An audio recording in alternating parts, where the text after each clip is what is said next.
I get to remove this so you can see me smile. And I am smiling because it is a wonderful day. My name is Mike Toole. I have the honor of serving as the Dean of the College of Engineering here at the University of Toledo. I started in 2017, and I literally from day one, I heard about the person who we're celebrating today. So thank you so much for joining us today. Thank you so much for your patience. I know we got to see some neat slides beforehand put together by Dave Nitschke. We very much appreciate that. So welcome to the celebration of the life and professional accomplishments of Norman Nitschke. This celebration is being hosted by the University of Toledo with the support and guidance of the 5 children of Norman and Lois Nitschke. Today we'll feature well-known speakers who collaborated closely with Norm to successfully innovate in glass, strengthen the U-Toledo College of Engineering and the Toledo region. We will hear about the strong, loving bonds that Norm had with friends and family. Because the speakers have wonderful words to share, and several of them have told me, I'm going to run a little bit longer than what you told me to speak. For that reason, I'm not going to take the time to do long introductions today. I'm not going to give them the introductions that, frankly, they deserve because of their many accomplishments. But I don't feel too bad because I think once you hear from them and hear about their relationship with Norm's and the things they did together, and of course some of them, as you know, their reputation precedes them and all in good ways, so don't feel too bad about that. So with that, let me proceed with the first introduction. I have the pleasure of introducing the 18th president of the University of Toledo, Dr. Gregory Postal. In his short time as U-Toledo's chief executive, he has already accomplished so much, including resolving financial issues at the UT Medical Center and convening 10 work groups to address important short and long-term issues at the university. I can truthfully say that the entire U-Toledo community is delighted to have him on board as our president and him leading our Rocket Nation. Please welcome President Postal.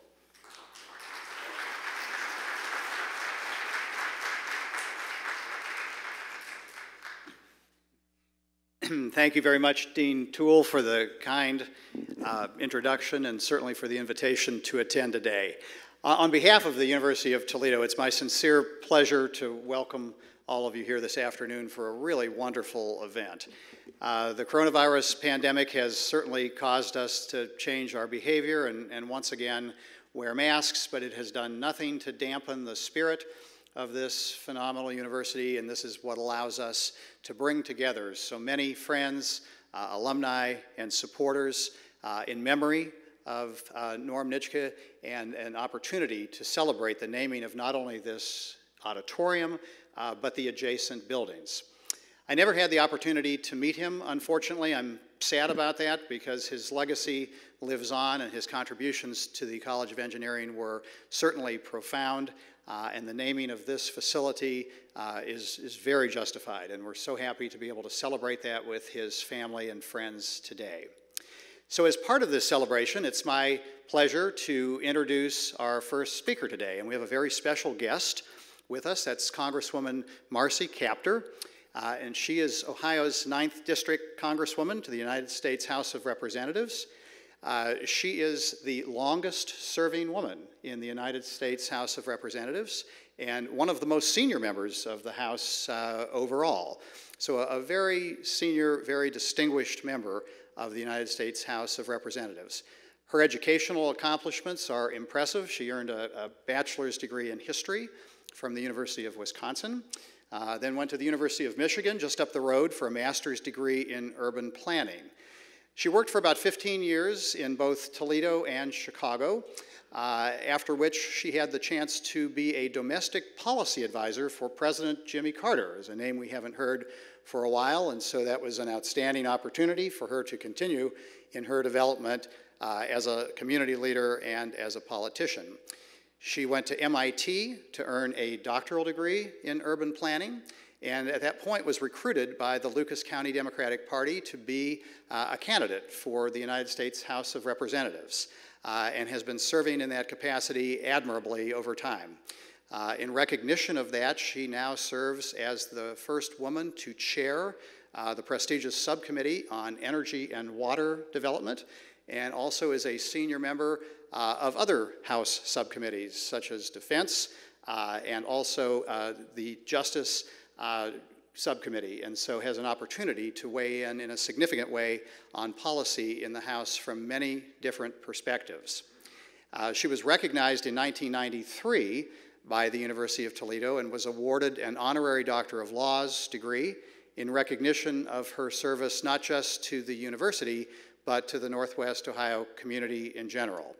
She has done countless things to help our university, and to this day brings opportunities to our university and to Northwest Ohio. She is constantly reminding us of the importance of looking for opportunities so that this part of the state doesn't miss out on programs and funding that is available to help with our economic development and our university. In so many ways we can't count. So we are most appreciative for your continued efforts on behalf of our beloved university. We appreciate your attendance today, and we welcome you to the podium. Congresswoman Marcy Kaptur.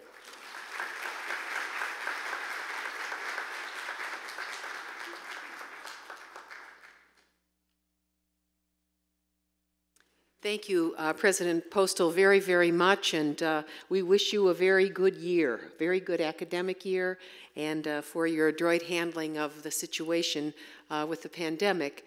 And Dean Toole, thank you so very, very much for helping to put together this very, very special celebration of the life of Norm Nitschke. Thank each person who traveled here today, some from a very far distance, to celebrate and to remember this extraordinary human being.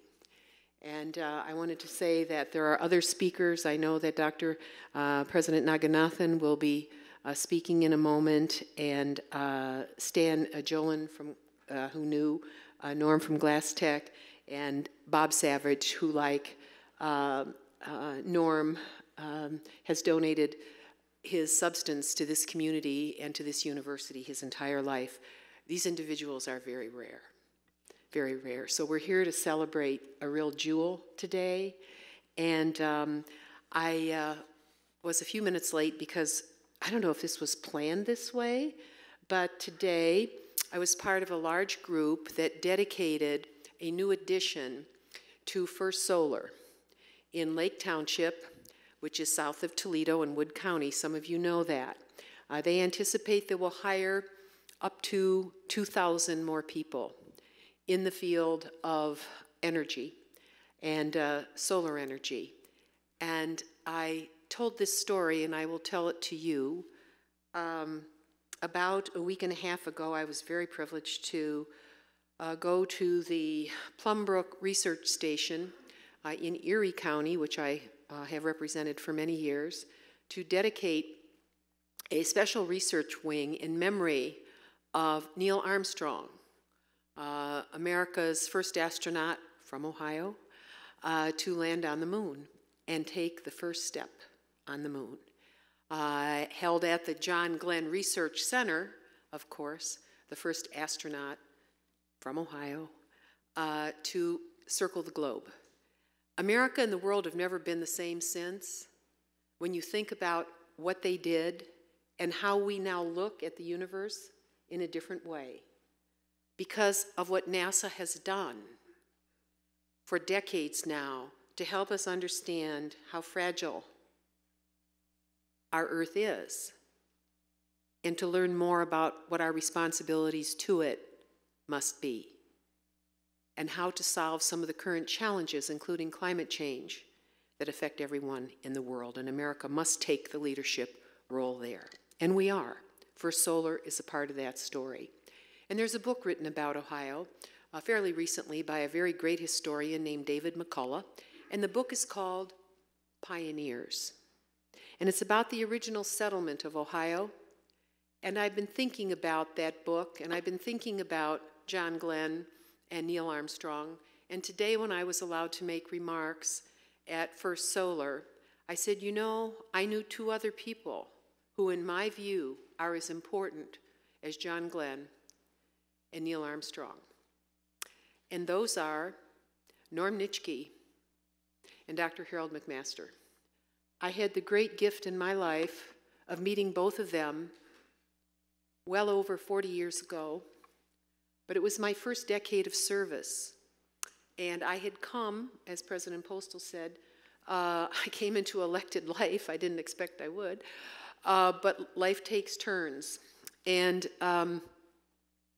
during my service to the President, President Carter, America experienced the first Arab oil embargo. Our country had never known anything like that. Some of you who lived through that era might remember what happened. I don't think anyone could really forget. Gas prices shot up to over $4 a gallon. And when I had gone back to MIT to finish my doctorate, to eventually teach in my own field, I came home at Thanksgiving, and I had never seen unemployment like that in my life in my home community. It was so sobering. It was actually frightening. And that ultimately propelled me to seek office. But we as a country had become so dependent on foreign imported fuels, we lost our way. We were no longer energy independent. In fact, we were going south fast. In the decade of the 80s, I was called out here to the university. Bob Savage was involved in that. And he said, I'd like you to meet someone, Dr. Harold McMaster. Now keep in mind, from what I knew back then, Dr. McMaster was a Republican, and I was a Democrat.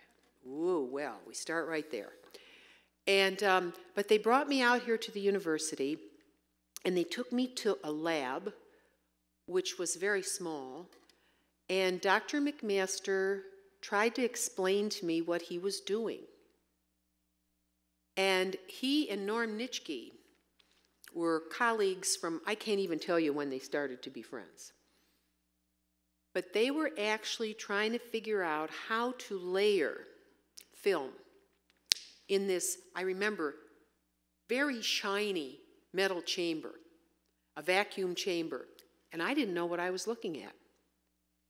And one of the problems they were confronting back then was they needed about $10 million to really launch this idea that they had, which was called First Solar. And though they were operating Glass Tech and diversion just a second here, being given a contract by Honda to make a back window that had so many angles that no one else in the world could do it, and they figured out how. They were inventors with patents. Norm had over 40, I think, patents. My goodness. And I kept thinking, as I was recalling this history, the book pioneers, and how Ohio has always been known as the state of inventors. If you come to the Capitol, you'll see a big statue in Statuary Hall representing Ohio, and it's Thomas Alva Edison from this region, Milan, Ohio. Just think about that for a second. But we don't brag about it, right? I was up in Canada, and there's a big memorial to Thomas Alva Edison. There's hardly anything in Milan, Ohio. I'm thinking, wow, that's very interesting. So for Norm Nitschke and Harold McMaster, there are no such memorials, and that's why today is very important. They had the kind of natures that they didn't want any extra credit, but they deserve so much credit. Norm Nitschke actually saved my life. About 2 years ago, there was a terrible situation over on Bancroft where an excavator hit my car. The bucket ricocheted because the driver fell into the street with the excavator, and the bucket ricocheted, and the windshield exploded. But I wasn't cut but a little bit because it was thermopane. Norm invented that. And I thought, as I sat there and waited, and nobody came for a long time, I thought, thank you, Norm Nitschke. You saved my eyes. You saved my life. Think how many people in our country must have said that. I don't even know all the inventions that they filed. All I know is I want to create a place, there are a lot of walls in here, where every patent they had is showcased, where we find that original vacuum chamber and we honor it. Because what is happening is America has moved into the 21st century, and some places in our country are going to create this new century and some places won't. And I think we have lots of bragging rights about the life of Norm Nitschke. He was so humble. He would never do it for himself. That was the same kind of personality that both John Glenn and Neil Armstrong had. Neil Armstrong's statement when they wanted to make him more famous than he already was, he said, "It was enough for me to serve my nation. That is my reward." And I feel that these inventors and engineers and businessmen did the very same. And they were so intelligent and so generous and so humble. Think about what they did with their money. Look around, look at this auditorium we're sitting in. They invested in education. They invested in the McMaster Center downtown at the library. The McMaster Hall here for business, right? The Savage Auditorium, which thousands and thousands and thousands of people, millions have gone there now. How few do that? How few? I can't tell you how many people I've met in my life. I can't even count them up. You know the ones that are just precious stones. They are just precious. And Norm was that kind of person. He would be the last person in the room, right, to draw attention to himself. And yet what they have done for the world, First Solar is now in competition mainly with China. That company is hacked thousands of times a month, and it is the most competitive company. It's really what America has, and that these pioneers, these innovators, were among us. Norm had the greatest sense of humor. It was very dry, right? Very dry. Didn't you like that sense of humor? I really did. There was a lot behind it.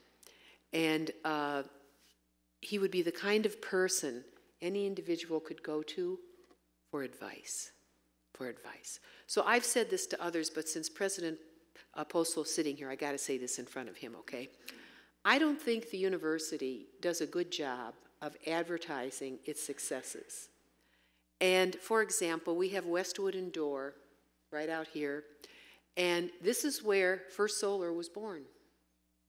When you walk in, there's a name on the building, but as we recruit young people to come to school here, we should show them with cases, what did these men do? All the patents, show them what a patent looks like. Our part of America is not equal to other parts of the country in terms of numbers of patents filed. In fact, we're severely under where we should be, and that is why his life is so important to the country. We should brag. There are solar panels that sit out on Dorr Street. There isn't anyone going by who really understands what they're doing. I thought, can't they put a counter out there or something? I asked one time, they said, well, Marcy, we got that on the inside. I said, well, but the public is out there. We have to explain to them what's going on.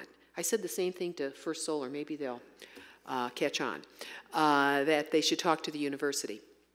But when you think about what their lives represented, how many of you who have children, have adult children who aren't quite sure what they want to do with their life? This happens to a lot of couples that I know, 30 years old and still not sure. I think the roadmap for youth has to be more clear. And I think we have to demonstrate it through lives like Norm Nitschke and Harold McMaster, and fully appreciate what they did for us here, not just at the university, not just for our region, but what they did for the world. What they did for the world. What they did was extraordinary. It is the best in the world, the best, and it came from here. They were real pioneers. They remain pioneers. And every time we had an event out here, Norm was present. if it had anything to do with education, if it had anything to do with engineering, particularly in his specialty, he would be here. And I will end with this story that he and Dr. McMaster cooked up together. At age, I think, 88, mid-80s, I was called to the Montessori school and was asked to be present, and Dr. McMaster said that he and Norm had cooked up this idea. And the idea was that, and they wanted me to know, and Dr. McMaster said at that time, he goes, and I don't care if my kids help me or not. I'll never forget that. And he said, I want to create a new company. And he said, I said, what is the name, sir? He goes, Solar Fields. I said, Solar Field, okay, Solar Fields. That's before there were solar fields. And he said, it's going to be 50 miles wide by 50 miles long. And I'm thinking, there's no way the government is going to be able to fund that project. 50 miles by 50 miles. I said, could we have a smaller demonstration of some kind? And I said, but doctor, I don't understand. What are we going to do with this field? He said, we are going to put it in a place where the angle of the sun meets the earth in a certain way and where there is no dust. And I said, and you know where that is, don't you? He said, yes. I said, where is it? He said, the Salton Sea. I said, oh, okay. And then once we get that done, what are we going to do? He said, we're going to backload the United States of America. Now that's where their minds were, this partnership. And Norm Nitschke was this brilliant, driving force. Not the loudest person in the room, not the biggest jokester, not the one that got all the attention.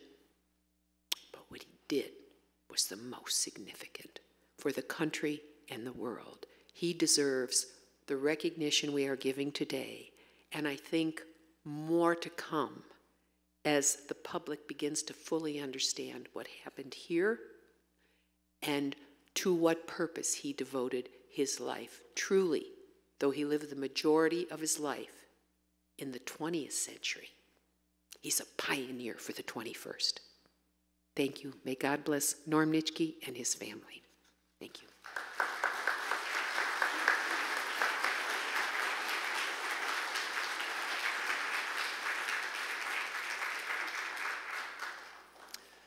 Thank you for those wonderful words, Congresswoman Kaptur.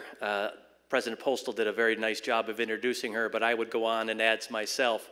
As a non-engineer, I've never met a non-engineer who has such an understanding of what engineering can do for our nation, for our economy, for our defense. Every time I meet with her, she has more data in her fingertips than I have. So thank you for your leadership of our nation, Congresswoman Kaptur. Let me now welcome to the podium a very special friend of the college and of Norm, Dr. Nagi Naganathan. We are sitting today in the Nitschke Auditorium. Our reception will be held in Nitschke Hall, and one building over, half a building over, is the Nitschke Commercialization Center. So it's fair to say this is the home of Nitschke. But these buildings are in many ways also the home of Nagi Naganathan and the other college leaders who served tirelessly for many years, and some of them are in the room today. Ladies and gentlemen, my predecessor, mentor, and friend, who served as the Dean of the College of Engineering from 2000 to 2017, other than when he was doing that stint as an acting president for a couple of years, and served very well in that regard. Now president of the Oregon Institute of Technology, it's my pleasure to welcome Nagi Naganathan.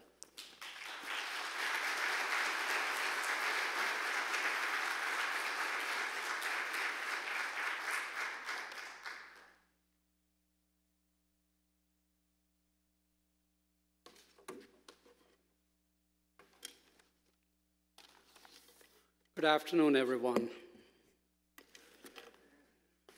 Mike, thank you for that kind introduction.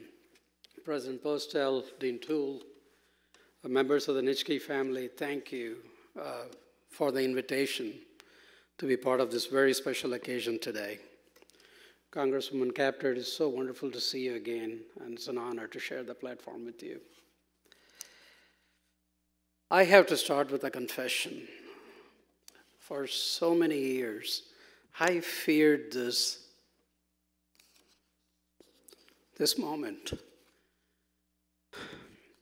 wherein I have to get up and speak about how much Norm did for all of us. I have feared I may have to face it at some point. Not that I had any guarantees on my mortality, but I did fear that. When someone is so iconic in your life, you just begin to believe after a while that that person is going to be with you all the time. It happens with parents, it happens with other folks in our personal and professional life. And it is very hard to reconcile when it is not the case. So as I stand here in this very special space, just a million thoughts running through my head, all the moments, special moments I got to spend with Norm. And each one of them is so special. His commitment to Toledo, his commitment to the glass industry, solar, his commitment to the university, all his contributions. There have been lots of things said already. There will be more said, more will be spoken today. So I'm going to keep my comments to my personal interactions with him, call on a few occasions. Remember a few moments in which he and I got to interact very closely. You know, I first met Norm in 1995. I was just chosen as a department chair. The dean at the time had asked all the chairs to sit down with him one day in the afternoon. And, you know, this gentleman who we had known is a successful professional, but he was so humble, you know, like mentioned several times already here.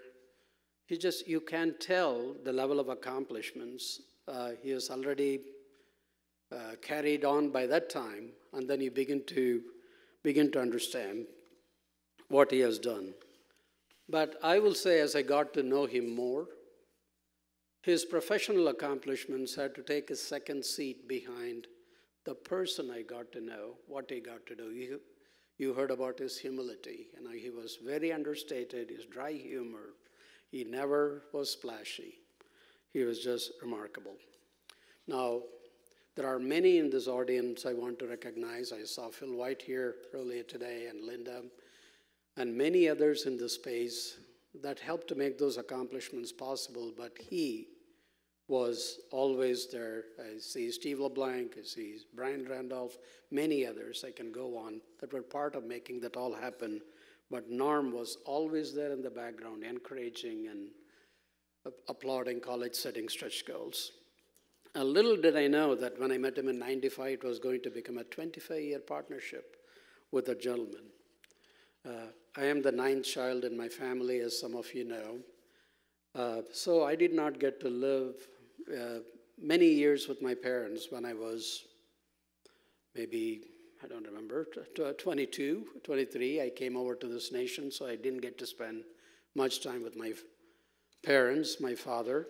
And of course, I'm very happy they gave me a name, not a subscript. Here comes number 9. Mr. Savage can relate here. But, you know, obviously their love and support allowed me to get to where I am today. But Norm, in some ways, became my father figure. I lost my biological dad in 1996. Here I met Norm in '95, and this partnership began. He was more than a friend. He was my mentor. He was really a mentor that showed how to be a leader with humility, how to inspire others, how to focus and drive the execution and implementation. We all have a lot of good ideas. He always talked about getting things done and how to never stop pursuing excellence, and most importantly, how to be yourself, how to be myself. He was a remarkable individual.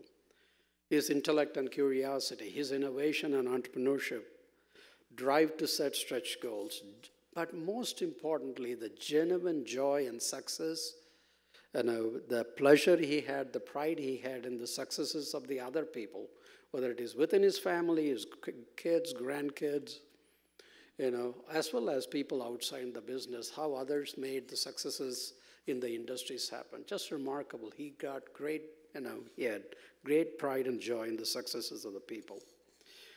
You know, he didn't carry his emotions on the scale. I don't remember him being visibly upset ever in my 25 years of interaction. Maybe once he raised his voice on the phone, but I won't go into the details. No document you gave him ever got a casual glance. Next day, it'll be underlined, it'll be highlighted. He just didn't read about it and opine on it. I had many, many interesting hours talking to him about things small and big. Every time he got an Apple toy, whether it is a phone or a watch, he has to come and show off. See what I'm doing in Instagram and all that stuff, all the way to his flights, transatlantic travels and Concords, how he and Harold started working, and then they were going to quit when they got their first million. They were going to be done, and you know how it turned out. How he ran into Romanian dictator Nicolae Ceausescu when he was trying to get into his hotel in Bucharest, how he and his security guard came out. The development of tempered glass, how they demonstrated it to the industry. His diplomatic efforts in managing other personalities when they were trying to get things done. And how they supported innovation at GlassTech. And of course, describing the achievement of his kids and grandkids. He was just so very proud. So it didn't matter what the topic was, he was always positive and genuine. But he has surprised me occasionally. I think it was in November 2000, I got selected to be the interim dean of the college. And then 2 years later, the university wanted to do a national search. I thought I will throw my hat in the ring. So by this time, I had known Norm for 7 years. And as a dean, I had worked with him closely for 2 years. So I called him and I said, Norm, I would be very honored if you would serve as my reference. You think after 7 years in this close partnership, you almost expect an answer, I'll be happy to. Not Mr. Norman Nitschke. He says, oh, Nagi, I'm glad to hear that, but why don't you send me your resume? Everything was data-driven for him. Next day he calls me, and then in his very friendly voice says, looks like you have been busy. So, of course, I'm honored. He agreed to be my reference. But it is also a moment of life lesson. Don't just agree to do something just because you think it will come across nice, but then it is the right thing to do. So always he was very thoughtful, very driven in that regard. Of course, he always appreciated the college setting stretch goals. You can see the genuine smile on his face whenever he heard of things, whether it is setting up the commercialization complex, forming a national advisory board with representatives from premier institutions, attending the angel pitch as part of the freshman entrepreneurship program that Tom and Betsy Brady helped to create. They are in the audience today. I mean, he used to attend every one of them that Scott McIntyre tried to put together. And in this very space, one day we dared to do a 3D projection of the biofuels research in this college. He just enjoyed everything. You know, he could be a child and he could be a genius all at the same time. It was just always uplifting to see that affirming smile in him. Of course, in 2016, when I was selected as the dean of the president at Oregon Tech, he could not have been more proud of me. I heard from his family very recently. They had to really arm wrestle him down from attending the investiture because he was so keen to travel. And it is rather a remote place to get to. It would have been very imposing on him. He did send me a beautiful note that day, which I still cherish, on complimenting on all the good things that have happened. You know, whenever I call Norm, I will, by the time, before I can say anything, he will recognize the number, and he will say, greetings. That is the standard, response. And then, which I typically followed up, good morning, good afternoon, how are you, Norm? His answer always, in all the years I knew, so far, so good, and nothing more. That was his response. And on Christmas Day in 2019, out of the blue, he calls me, and we had this wonderful hour-long chat of so many things, which I just cherish like yesterday. And of course, earlier this year, I was so privileged that the family granted me the opportunity to be part of the private funeral. Sue may remember this. She and I were near the casket, and I'm paraphrasing what Sue said. She said, we have to be happy, we can't complain. The guy gave us 100 years. How can you complain? But all of us know those 100 years were not just so far so good. Every one of them, every moment was so impactful, so genuine. And it helped not only himself and the family, but also so many others inside and out. So I want to conclude by citing a few words from one of my favorite poems by the great Indian poet and philosopher, is Sri Aurobindo. This describes the human being's exceptional journey, or journey of certain exceptional human beings through life. In this case, I will relate it to Norm's life and contributions. It is just a short snippet. I'm going to just take 4 lines.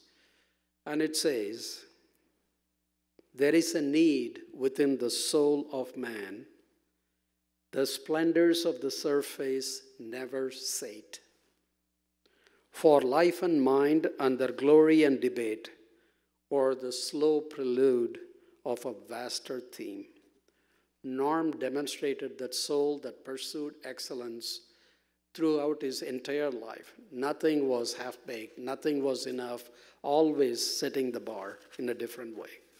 He pursued excellence in such a way it impacted not only himself and his family, but also so many of us beyond that. The poem also goes to talk about a celestial plan.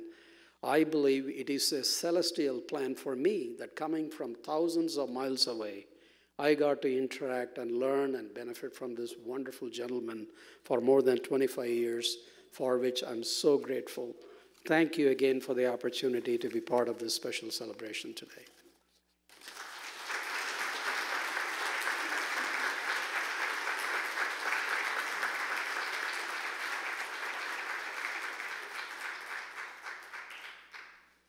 Thank you, President Naganathan. You have done so much for me personally, and his ability to help me get to know Norm through his words has been one of the greatest things he shared. So thank you so much, and for traveling all the way from Oregon to be with us for this event. This celebration has been especially gratifying because it has connected me with old friends and new friends. Our next speaker is a new friend to me, but a very dear old friend to the Nitschke family and the companies that Norm started. Stan Jalen will share his 55 years of successful collaboration with Norm, including his position as Vice President at Glass Tech. Stan, thank you for being here.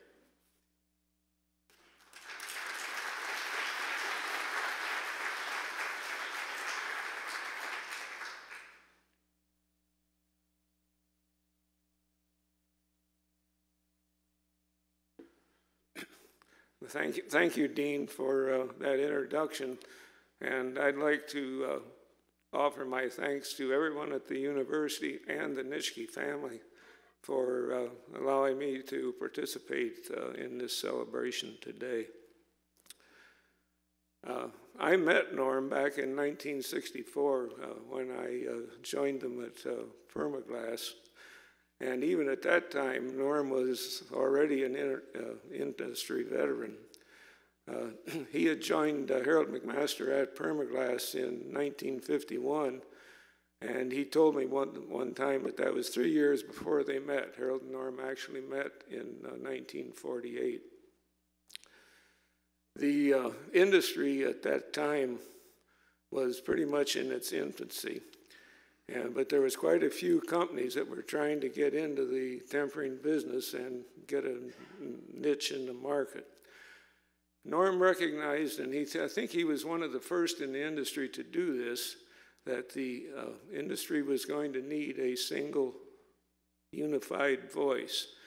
And as we all know, Norm could be pretty persistent, and he was persistent in pushing that concept. Well, this led to the formation of the Glass Tempering Association, the first industry organization.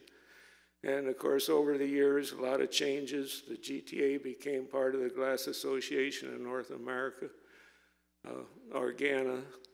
And then later, just a couple of years ago, GANA became part of the National Glass Association, the NGA. Now, both the NGA and GANA encompass more than just the tempering industry. But the tempering division of the NGA, which is still serving the industry today, pretty much goes back to what Norm envisioned way back in the 50s and the 60s. Norm did serve as the president of GTA, but not initially. In those first years, he kind of concentrated on the technical side of things. One of the things that was badly needed was a standard. Nobody had really defined what was and what wasn't a piece of tempered glass yet. So Norm was very instrumental in the concept development and conducted a lot of the research testing that led to the establishment of the first standard for architectural glass, the Z97 standard, still in use today. Then the next problem that they faced was, how do we determine that everybody that's now using this new Z97 standard is making a product that meets the standard? Well, Norm led this effort over several years, and he was finally successful in getting all the divergent views of the industry to agree, and they established an independent third-party testing program to monitor the industry. And the Safety Glazing Certification Council was formed. Again, that's serving the industry today. Norm did serve that organization as its first president, and he served from 1969 to 1976 in that role.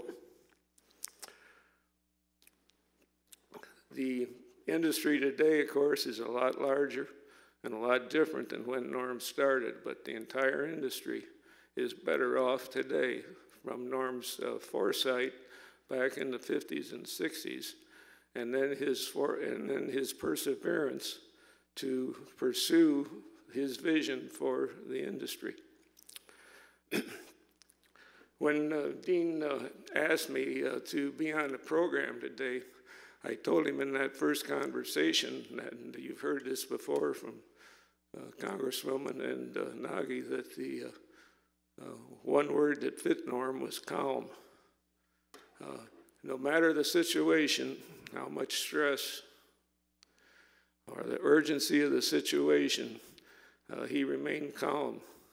And he usually, in those sessions, came up with a practical suggestion to move the project of the moment forward.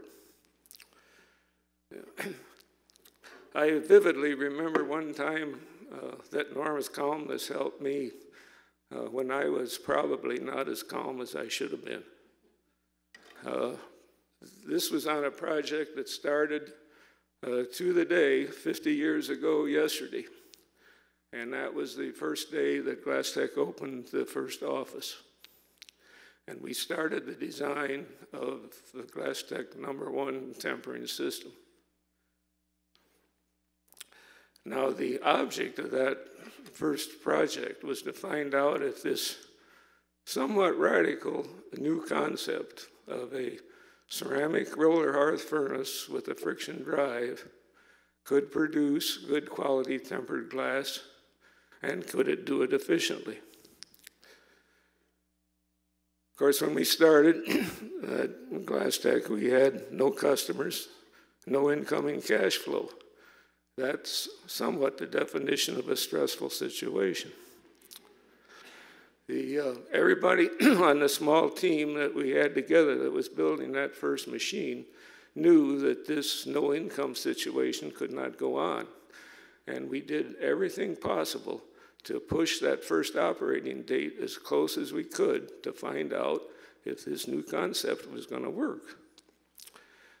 Well, the drawings weren't done, but we started detailing. As soon as the first details were done, we started building pieces. We never did finish the assembly drawings on that first machine. Those of you that are from GlassTech or were at GlassTech out in the audience, you won't find those in the archives. They weren't there. So what we were building. We probably didn't check everything as good as we should have. Well, as we were finishing up putting the refractories in that first furnace section, we found out, due to a tolerance buildup that I had missed, that the last casting to go into the cross section was too big to fit in the space we had left inside the frame. The day I found a problem, I'd had time to talk to one vendor, and I got one quote, and I was very unhappy with it. I thought it was a bad case of price gouging. I went home that night. I was pretty upset, both with myself and the high price that we'd gotten. So it happened that Norm was out of the office that day on other business, and in those first days, as he often did, he called me in the evening to see what our progress was that day. And as I told him about the problem we'd found, I'm sure he could tell I was pretty upset. I still remember his response. Very calmly, very quietly, very slow. Well, Stan, don't worry about it. Hopefully, you won't have to let that vendor hold us up. But if you can't get a better quote, spend the money, fix the problems.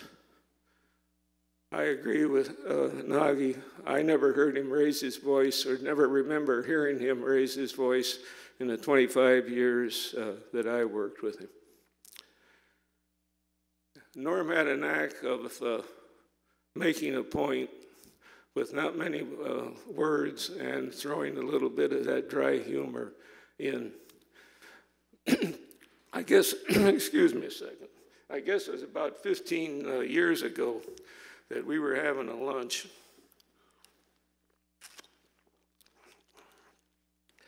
And he told me about a situation that had happened back in the 50s before I had known him. And you have to remember, as a reference point, in those days, the main question on everybody in the industry is, how do we find more uses for tempered glass? How do we find more customers to increase our sales? So that morning, Norm walks into his secretary's office, and he finds there one salesman sitting on an upside-down wastebasket across from his secretary, and they're just chatting. Norm takes one look at this situation, and then he quickly quipped, "Bob, if you'd get off the can and go out and talk to customers, you might get us some more business." I don't think he ever lost his quiet sense of humor. Just 5 years ago, when Norm was a young 96 years old, he came up with another one to make everybody smile at our annual Old Guard glass reunion. He reaches into his jacket, pulls out his billfold, opens his billfold, pulls out his then brand new driver's license. And he proudly tells everybody that's within earshot in the group, "Look at this. The state just authorized me to drive till I'm 100 years old." And then he quietly added, "You'd think the bureaucrats that are responsible for our roads would be more careful about who they authorize to drive on them."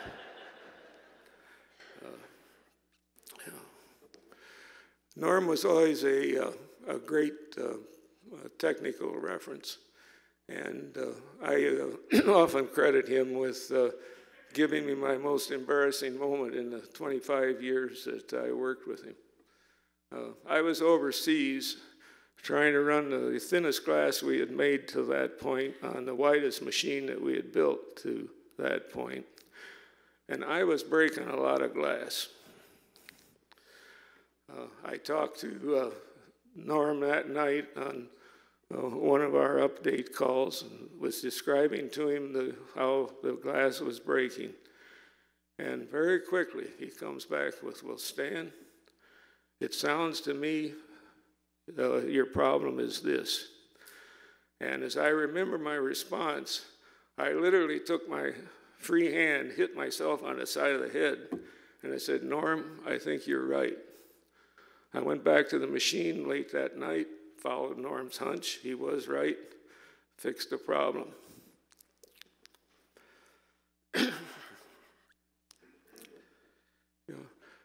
Norm was very complimentary to his employees quite often. You know, whether it was a research experiment that had moved our knowledge forward, or whether it was a production target that had been met on time, he just quietly offered a word of praise.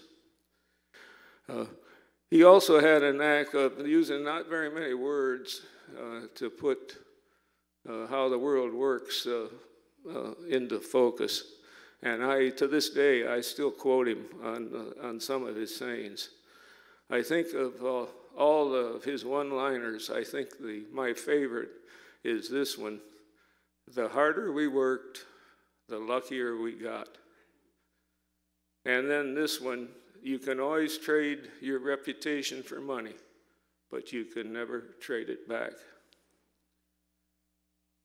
I always considered it a personal privilege and almost a joy to manage under Harold and Norm because of their very simple three-point business philosophy. It was never written down that I know of. It was just expected that this was how the company was going to run. Rule number 1, we will treat the customers right. Rule number 2, we'll treat the vendors right. Rule number 3, we'll treat the employees right. Excuse me. Norm always kept his family life and his professional life pretty much separate, but his love for his family was always obvious to all of us that worked with him. His wisdom, his knowledge, his guidance is going to be greatly missed by all of his family and all of his countless friends, both inside and outside of the industry. But I will always consider my 55 years of Norm's friendship one of the major blessings of my life. Thank you for listening.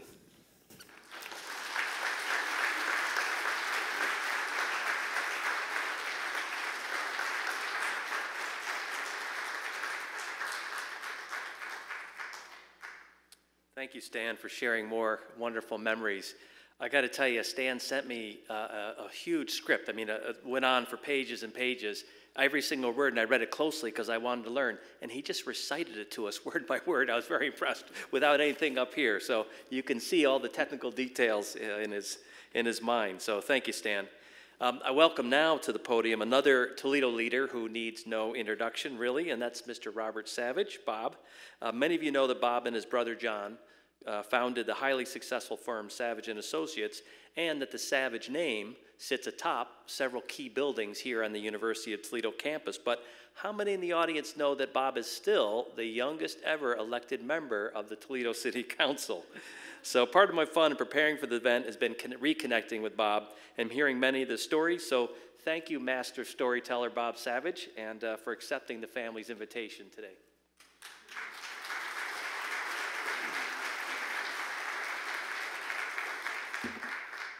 Thank you, Dean, very, very much. Such a pleasure to have President Nagy, who I still call Dean Nagy because of our longtime relationship. If I could think of one thing that Norm Nitschke would tell me, Bob, remember, keep it short. And he was always had a dry sense of humor, and he was always accurate. So, but my brother John and I got a chance to know Norm and Harold better because we were on the first couple of boards that were the start of this solar process. But as it moved along, it moved into needing more of everything. And we didn't make it on the third board, and I think that was for two reasons. We had nothing to offer from the technology of glass standpoint, and we didn't have any money that was meaningful to put into the project. So I think that's the reality of our situation. But the beauty of that is I truly got to know Norm Nitschke. And out of that, he truly was a technical genius. When it came to understanding glass and all its critical parts, which make it perform to the maximum, he was the man. And he became a great friend of mine. He would come to our office, and we would sit around and just talk about many things in life and living and the world and how it was working. He always said a few nice things about Marcy Kaptur. I want you to know that. And I actually knew Marcy before she was in Congress. It just shows you how all of us are moving along a little bit. But it really, it was just such a pleasure. And when Norm no longer felt confident driving, Steve would bring him. And Steve would also join in all those conversations. And there's no question, to me it was like going to school. I learned so much. And one time he said to me, well, remember, Savage, you're only a graduate of the College of Business. And those of you who knew him well, that was his sense of humor. There's no question about that. But he was truly brilliant, and he loved the intricacies and of the technology, and that's what made him hum, really feeling he could make anything happen when it came to glass. We certainly know the major improvements he made. He would normally always put himself in a position where he had something interesting to say. It was my personal privilege to know Norm so well as my friend for many years. I thought about a great way of honoring him this afternoon would be to tell you of my love for him, and I truly had it. I think Steve did a great job of being his buddy and his key associate in many, many ways. My dad, John M. Savage, came to Toledo after being superintendent of a small school district in upstate New York. He had a favorite poem, and I'm going to recite that for you, and that will be my close, because I really don't want to be in the way of all these really brilliant people you have here who can communicate with you. But, and I'd also say this about my dad. We grew up in Detroit and Delaware, those of you who are from the greater Toledo area, and he never owned a house. I'm the 9th child. My mother died of my childbirth. He had 9 kids. And a little corner grocery store, the damn thing was open 12 hours a day, 9 to 9, and open for 4 hours on Sunday. And all of us worked there and learned a lot. And I do believe this, the things that John and I learned to build what used to be called Savage and Associates, and now they just call it Savage, it would really, we all learned in the grocery store how to communicate with people. My dad really never worked, I think, back, and he'd stand at the front door and he would just advise people. You know, most of the people worked in factories. When the World War II came, most of the people in the neighborhood, the men, went to the war, and a lot of people moved up from the South, and a lot of people needed a lot of help, and my dad was their coach. I mean, he would tell them, you know, how things worked and all that business. And it was, as a kid, it was a marvel. I'd also say, you know, with 9 children, well, both my parents were college graduates in upstate New York, but you wouldn't even know how to tell my dad you weren't going to college. That would have been the shortest meeting you ever had. No question about that. But I can also tell you, I only know one other person in the neighborhood that graduated from college in all my years of living in the 2,500 blocks of Detroit Avenue, and that was my dad. But my dad's favorite poem, and I think it reflects Norman Nitschke, and that's why I selected it. There are hermit souls that live withdrawn in the peace of their self-content. There are souls like stars that dwell apart in their fellowless firmament. There are pioneer souls that blaze the paths where highways never ran. But let me be by the side of the road and be a friend to man. Let me live in a house by the side of the road where the race of men go by. The men that are good, the men that are bad, as good and as bad as I. I would not sit in a scorner's seat or hurl a cynic's ban. Let me live in a house by the side of the road and be a friend to man. I see from my house by the side of the road, by the side of the highway of life, the men who press with the ardor of hope and the men who are faint with the strife. But I turn not away from their smiles nor their tears, both part of the infinite plan. Let me live in my house by the side of the road and be a friend to man. I know there are brook-gladdened meadows ahead and mountains of worrisome height, that the road passes on through the long afternoon and stretches away to the night. But still I rejoice when the traveler rejoices, and weep with the stranger that moans, nor live in my house by the side of the road with the man who dwell alone. Let me live in my house by the side of the road where the race of men go by. They are good, they are bad, they are weak, they are strong, wise, foolish, as am I. Then why should I sit in a scorner's seat or hurl a cynic's ban?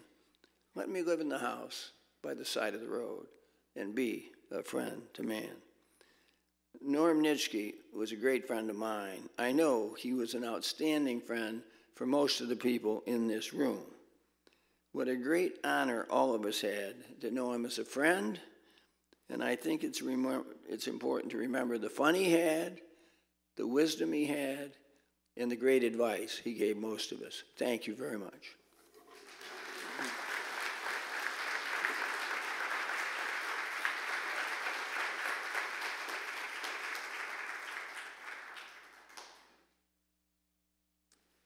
Thank you very much, Bob. And Bob has kindly made copies of that poem that you just heard him recite outside on the table. So we'll go to the reception at the end, but on your way out, you'll be able to pick up copies of those poems. And if you'd like it, that's very kind of him to do that. We turn now to the special part of the celebration where we hear from two family members, starting first with one of Norm's and Lois's 5 children, Stephen Nitschke. Well, I've enjoyed getting to know Norm over 3 to 4 lunches. I remember the first one was at the Toledo Cub, and there's a story there, but I'll have to tell that another time. I never had the opportunity to meet any of his family until, unfortunately, after Norm passed. So getting to know Steve, Sue, Dean, Dave, and Rob, and sensing their love for their father over the last 2 months has been a true pleasure for me, and I've appreciated that opportunity. It's clear that they inherited all of Norm's intellect in all our conversations. Very impressive. So I'm very much looking forward to Steve's remarks today. And again, Steve has been my main contact for this. So Steve, thank you for all you've done to help this move forward.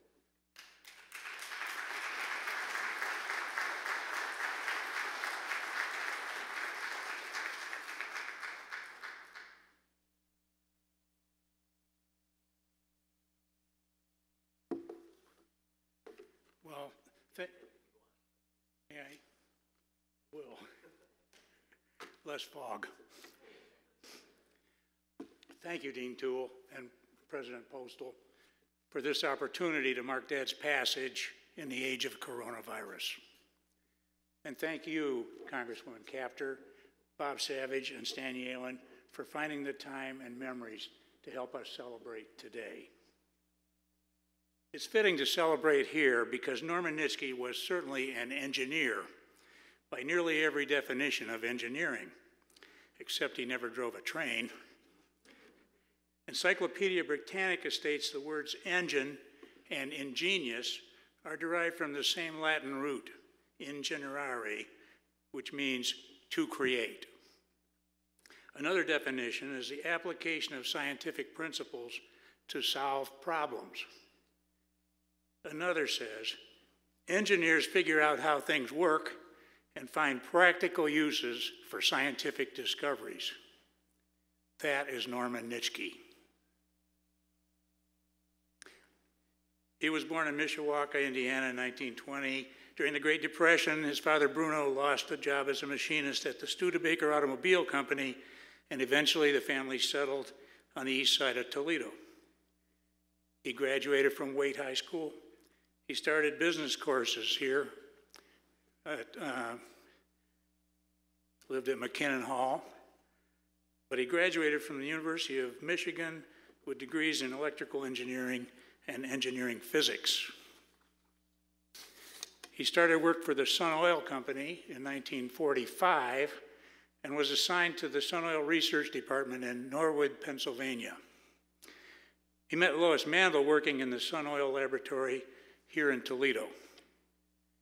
After they married in February 1947, he joined the Sun Oil Company Exploration Department, and they moved to Beaumont, Texas, to work on developing better seismometers and procedures for finding oil deposits. Sun patented his underwater seismograph detector and used it for many years. Norman became interested in general aviation, probably to facilitate visits with their families here in Toledo. He enjoyed flying, trading up through 5 airplanes over the years. He was not discouraged when a local farmer accidentally trenched across his landing strip up here one Saturday in the early 50s. The plane flipped over on landing when his front wheels fell in, leaving Dad and his brother hanging strapped in upside down.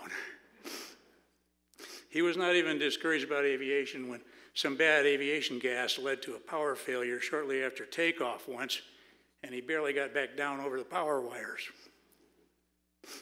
Once, I asked Dad why he left Sun Oil. He told me that he decided to move back to Toledo after a nearby exploration cruise dynamite truck blew up. But I think it probably had something to do with my arrival in September of 1948. He started working for LOF Glass in 1948, which is where he met Harold McMaster. While working for LOF, Norm became head of the LOF Toledo plant's technical control department and led a team to a nearly 40% improvement in grinding and polishing over the years. He also developed automatic thickness controls, defect scanners, cutting optimization programs for plate glass, etc. In his spare time, he built the first family home on 2 acres of land in Perrysburg Township, given to Lois by her mother. For the building frame, he repurposed the war surplus Italian Prisoners Chapel building and moved it from nearby Army Depot because they liked the windows. Mom allowed him to repair the damaged airplane wing from the trench crash in the living room before they moved in. The young engineer equipped our home with heated radiant ceilings and a heat pump. It was that he built himself from assorted refrigeration components. It was good that he put in a fireplace too, because heat pumps do not work well when the temperatures are below 0.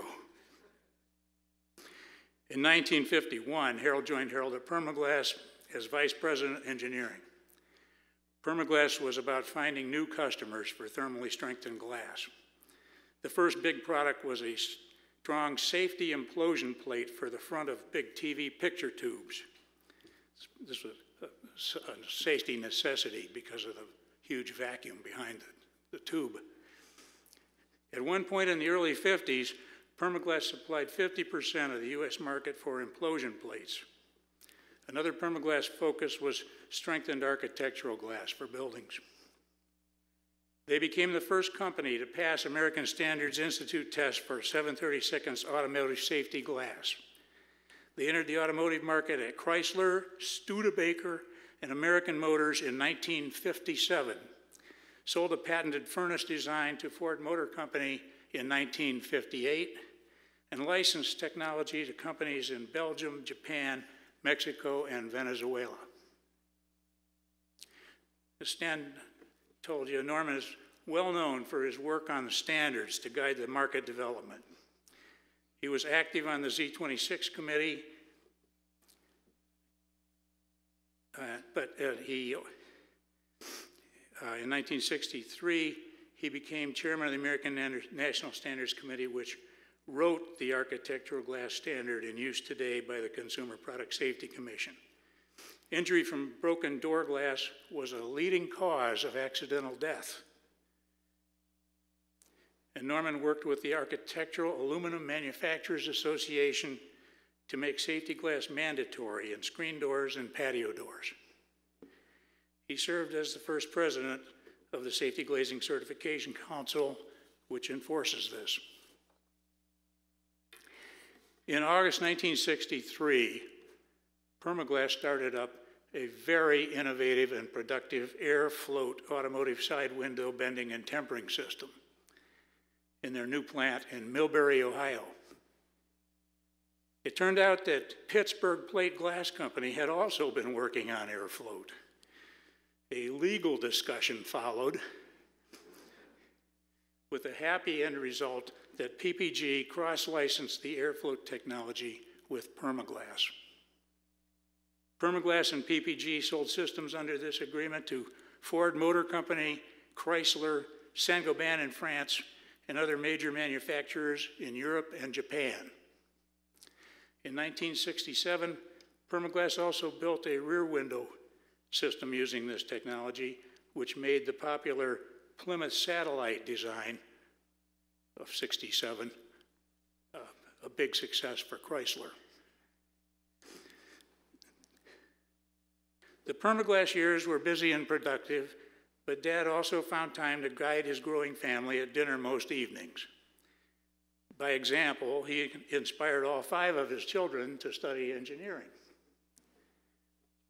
Although Sue knows more about programming computers than designing machinery. On Saturdays, he would take one of us along to check things at the plant, and then often go flying in the afternoon. On Saturday and Wednesday evenings, he got help with us kids from the grandparents and took Mom out to join friends at symphony, theater, museum, or other local event. My brothers and I remember going along on a family train trip to Los Angeles when he had some business there. We made it to Disneyland. After Sister Sue was born in 1959, Mom must have persuaded him to give up his airplane. He traded it in on a motor coach. The family made bus camping trips to Banff and Glacier in the northwest, Texas and Grand Canyon in the southwest, the Gaspé Peninsula in the east, and we drove it around Lake Superior in the north, as well as numerous weekend adventures. And that first bus also provided a good project list for Dad to assign to engineers in training. The 4 sons took out the old engine and manual transmission and installed a more powerful truck engine with a 6-speed automatic. Permaglass grew to 7 plants and hundreds of employees. In addition to Genoa, Payne, and Millbury, Ohio, there was Hollywood, Florida, Torrance, California, Ajax, Ontario, and Permaglass, Australia. In 1969, they merged into Guardian Industries as Guardian was seeking outlets for the new glass melter they were building in Carlton, Michigan. But in 1971, Norman decided to leave Guardian rather than dissolve into their much larger organization. He felt that Guardian was focused on other priorities than the promises it had made to some of the Permaglass employees. Harold learned about this from Frank Larimer and suggested that Harold, Norm, and Frank might do better as a threesome. So they did it all again. With wise legal help from people like Dick LaValle, Ernie Brooks, and Jim Cushman, they organized the McMaster, Nitschke, and Larimer Partnership and Glass Tech Incorporated. The original target was to build 4 or 5 furnaces for architectural door glass and provide employment for some of the old Permaglass employees that Guardian had not fully valued. Again, innovation and engineering resulted in progress exceeding expectations. Stan Yalen proved to be very effective at keeping efforts organized and on track. GlassTec fused silica roller hearths proved to be very productive flat glass tempering machines, and the market turned out to be larger than the partners first thought. After the flat glass offerings were safely established, GlassTec started to develop new equipment for bending auto glass. By responding to an opportunity brought to us by George Roanhouse, a former Permaglass plant manager, then working with CE Glass. Well, the GlassTec roller hearth automotive bending and tempering machines are hugely successful worldwide. They completely obsoleted generations of tong-held equipment and even some of the air float equipment. With GlassTec, as with Permaglass, it is impossible to properly acknowledge all of the amazing people who contributed to the company's success.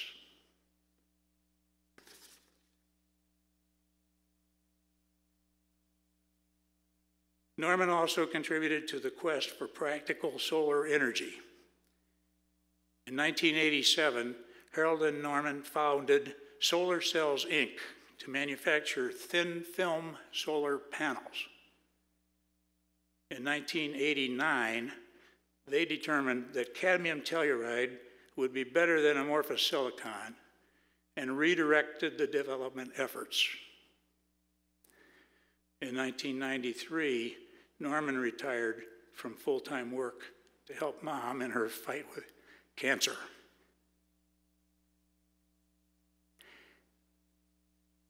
In 1997, he was proud when Solar Cells employees devised the breakthrough deposition method which put thin film cadmium telluride within reach. While the Solar Cells, Inc. investors, including Harold and Norman, were unable to profit from the eventual great success of First Solar, they definitely helped pave the way.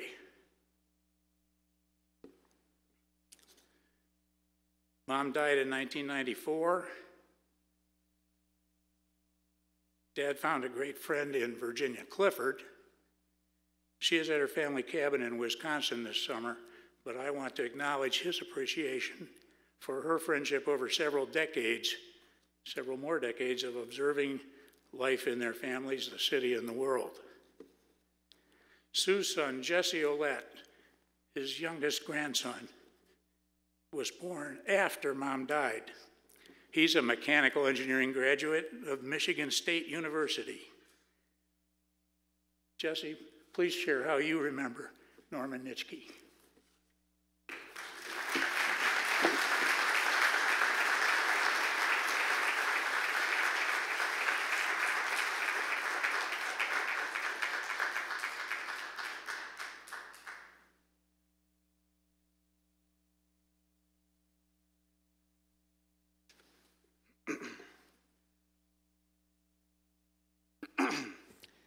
Thank you, Uncle Steve, for your remarks, and thank you for everybody for your remarks today. It still amazes me that I'm continuing to learn more about the man that we are honoring today. I know we've gone through a lot of thank yous already, but I first wanted to thank all of you for being here today. I know some of us made the trek across the state, the country, and we even have some people with us from around the globe. It shows that the legacy left behind has touched the lives of many people in all places. Our family is gracious that the University of Toledo is hosting this memorial, and a special thank you goes to the Dean of the College of Engineering here, Dr. Toole, as well as President Postal. We sincerely appreciate this, so thank you.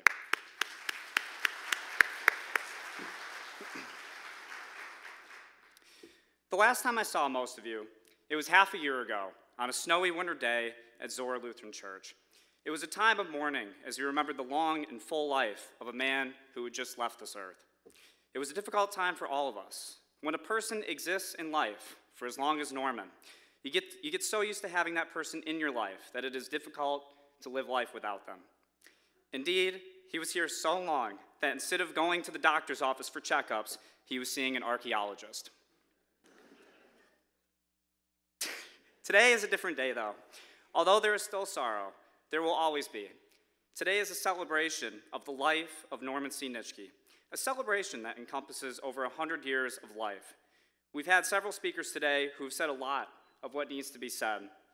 I speak to you as the youngest of my generation, a grandchild of Norman.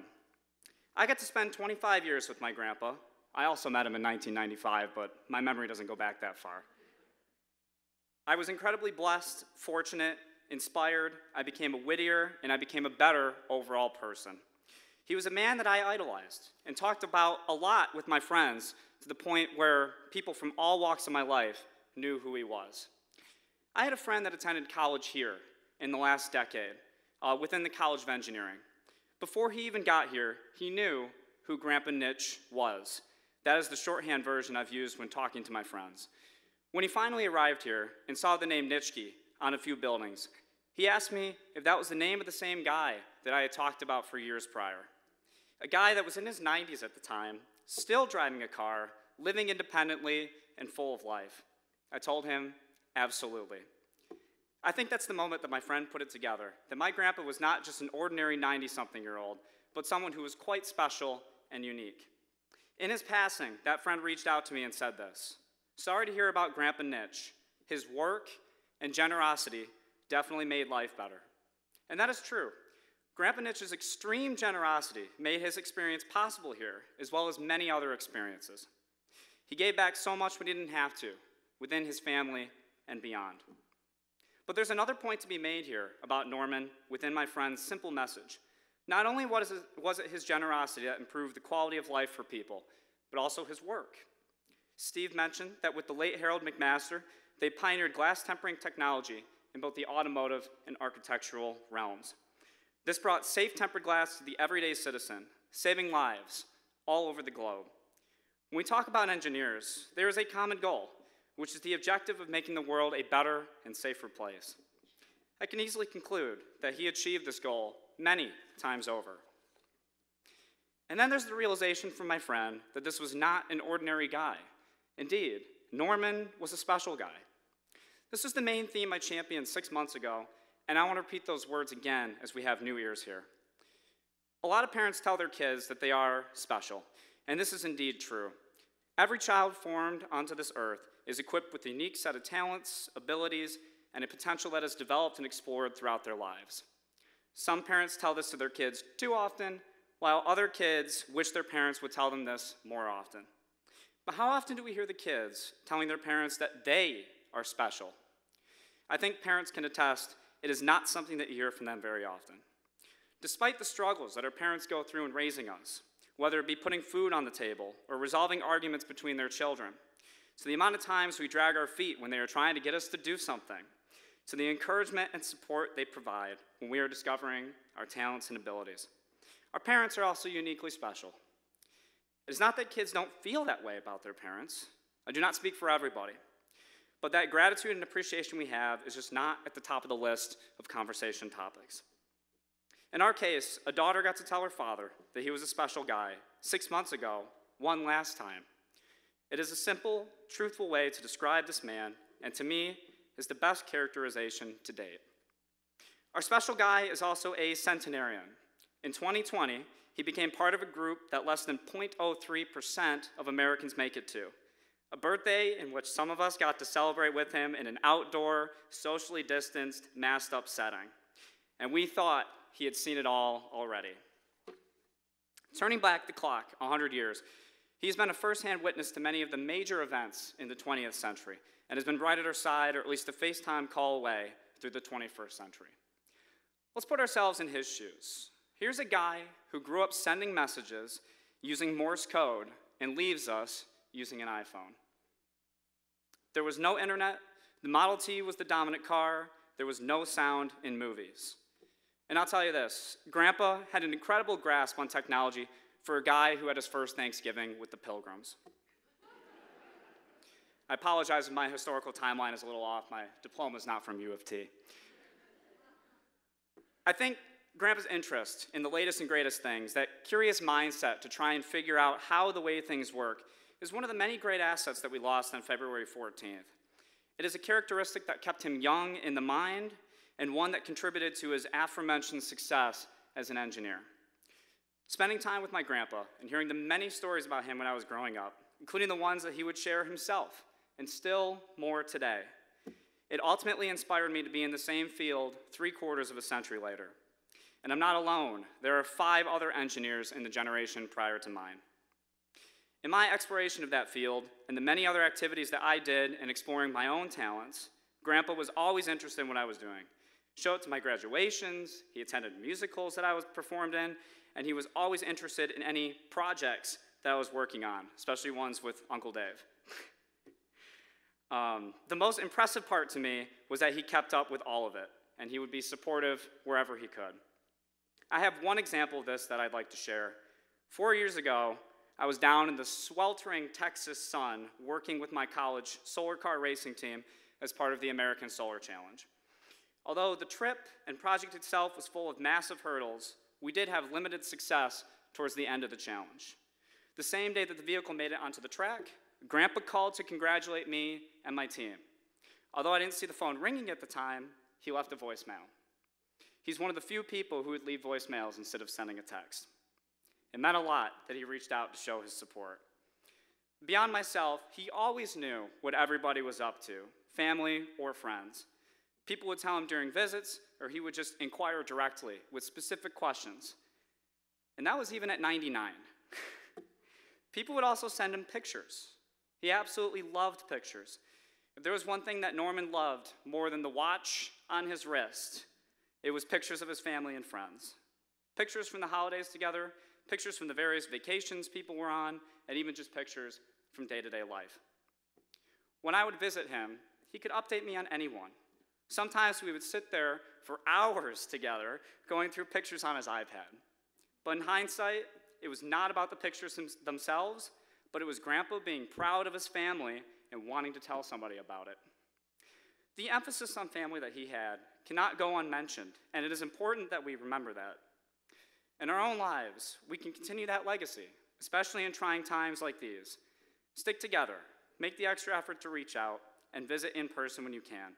If Grandpa was able to keep track of me, his kids, other grandkids, and great-grandkids, then at least you can keep in touch with your immediate family. In his passing, I acquired a memento. It is a framed picture of the late Norman Nitschke, his dear wife Lois, and President Ronald Reagan. The President of the United States and my own grandpa are pictured shaking hands. It's not every day that you get to meet a president, and to me, that is continued inspiration. And now I have a picture to show my friends who you were. I'll leave you with a mantra from the former president. Live simply, love generously, care deeply, speak kindly, leave the rest to God. Remember that today is a celebration of life, and to Norman, thank you for being special. We love you.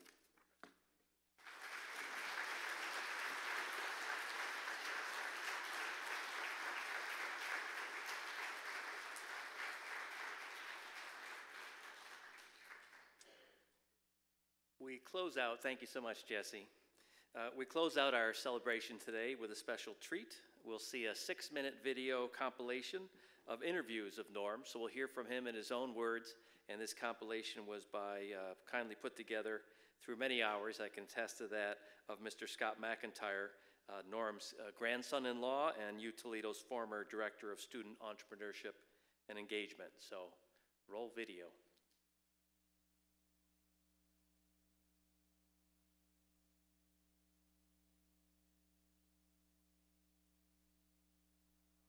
When I was born, my father was working for Studebaker in 1920. Mishawaka, Indiana. I'm a Hoosier.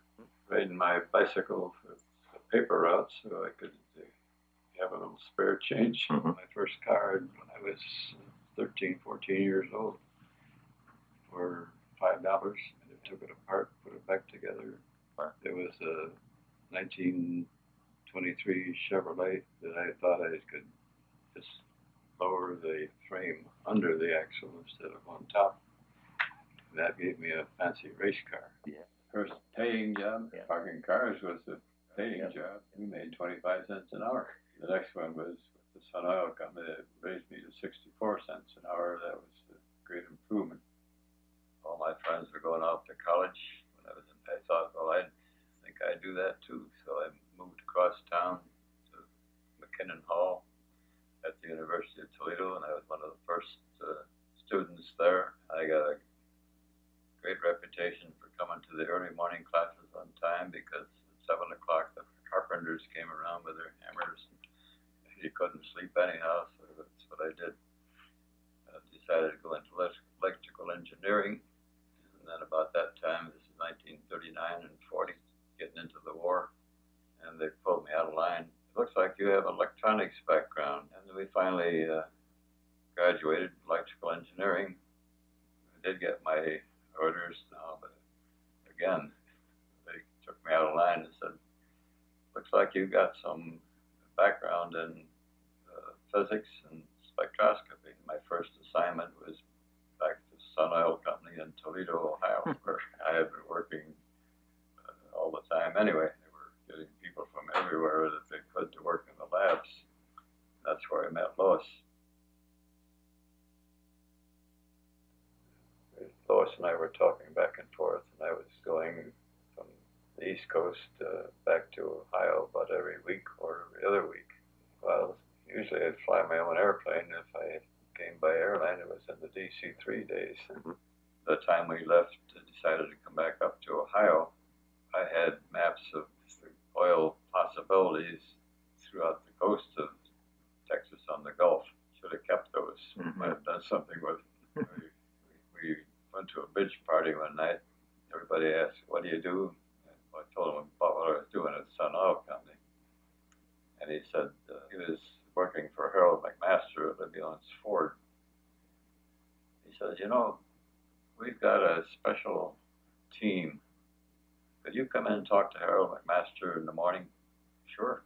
So we talked for, from 9 o'clock until noon. We'd sure would like to hire you, Norm, because all your inventions and things that you've done in the past, we could use here. But in the end, I went to work for Harold because I thought we could do a few things together that might be interesting. And I cut my pay in half to do that. And in the meantime, Harold and I are spending our time in his basement. We have a melting tank that we were able to melt glass. They had the biggest electric bills in town at that time. When you look at what you want to do for life's work, you have to decide whether you want to work for somebody else, and work with somebody else, or do things on your own.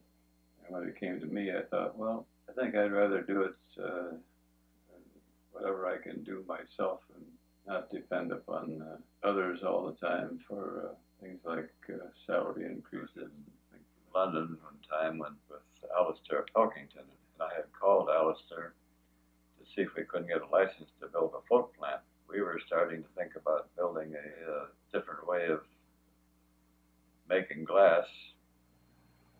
In 1955, we were able to introduce tempered side lights in automobiles to Chrysler. And in 1960, General Motors was the last one to agree to put tempered glass in their cars. We wanted to talk to Davidson because they were providing windshields. We were providing tempered glass for most of the automobiles in this country, and it licensed people in other countries as well. When we did meet in Monroe, we decided to talk to him about cooperation, which he was willing to do, but he said, first, let's take a little trip, get in my car, my limousine, and there's a great big hole in the ground, bigger than a house, much bigger. So Harold and I knew that what they were doing was building a float tank. After discussion, Davidson made a suggestion, why don't we combine the companies? So we merged Permaglass into Guardian, except for my harmonica.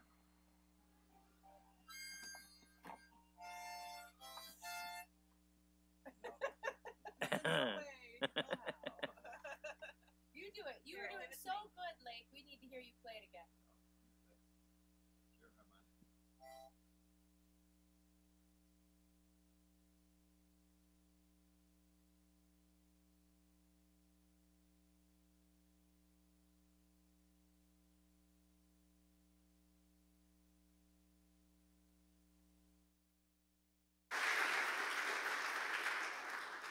So thank you, Scott, for all the work that went into that.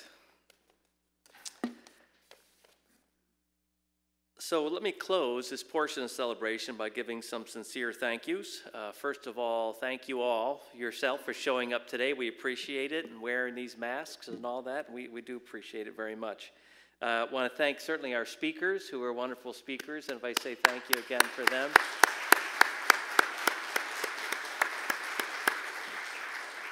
I want to thank Diana, who's running back there from the College of Engineering, and other folks from the President's Office and the University of Toledo's Foundation, who very much put work on this, so we're appreciative of that. And finally, just thanks so much to the Nitschke family for letting us be part of your family for today and celebrating this wonderful person that you all know and love, and that Toledo is so special, so thankful to have. This celebration will continue through a reception to be held just down the hall. Let me just say first, it's been a long time. There are restrooms, men and women, right down the hall on the right. So a couple of them. Welcome to use those. All are welcome to come to this reception with some snacks and beverages. There will not be a formal receiving line for the family, but they do certainly want to greet you all. And so you'll just kind of find them and hang out with them. Please let them hit the restrooms and the snacks after they get down there too.